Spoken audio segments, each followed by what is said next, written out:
गुलनाज जे national incubation centre में घरेलू सतह ते तैयार थींदड़ हथ जे हुनर खे मुल्की ऐं आलमी मार्केट ताईं रसाईअ लाइ takodi.com वेबसाइट जी इफ्तिताही तक़रीब मुनक़िद कई वई।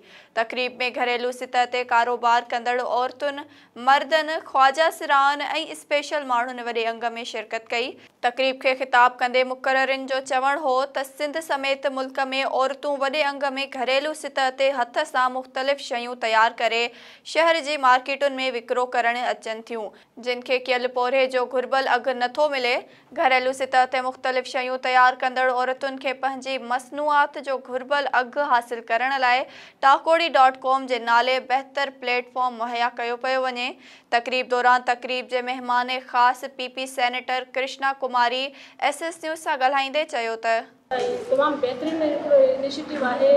असां तमाम बेहतरीन कम वञे पियो। असां जेका वर्कर्स आहिनि उन्हनि जे लाइ, असांजी हैंडीक्राफ्ट जेकी रियल वर्कर्स आहिनि उन्हनि जे लाइ ऐं उन्हनि जे बिज़नेस खे प्रमोट करण जे लाइ ऐं उनखे बिज़नेस खे वधाइण जे लाइ, छो त असां वटि हाणे हथ जे हुनर खे उहा अहमियत कोन पई मिले जेका हिकिड़ी मिलणु खपे।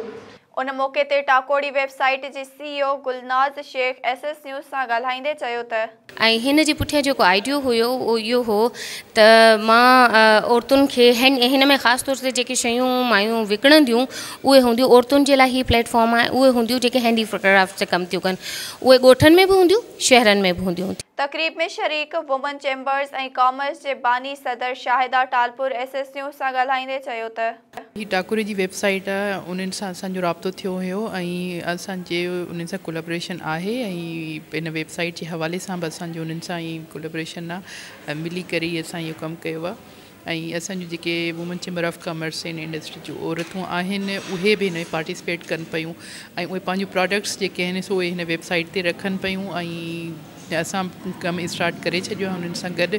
उन मौक़े ते वुमन चैम्बर्स जे सीनियर नायब सदर मैडम सदफ रज़ा चयो ऐं तमामु बहितरीन हिकिड़ो प्लेटफॉर्म आहे ऐं गुलनाज शेख असां सां MOU बि साइन कयो आहे चैम्बर सां गॾु।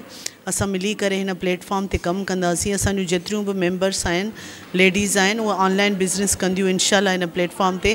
तक़रीब दौरान वुमन चैम्बर्स जी नायब सदर रोज़ीना मेमण SS न्यूज़ सां ॻाल्हाईंदे चयो त हिन वेबसाइट जो मक़सदु इहो ई आहे जो हिन वेबसाइट ते पंहिंजे कमनि खे रखनि ऐं पंहिंजे कम जी मार्केट ताईं पहुचाइनि ऐं उनखे घर वेठे सुठे प्रॉफिट सां, सुठे मुनाफ़े सां इन्हनि जो हिकिड़ो सुठो इनकम घर में अची वेंदो।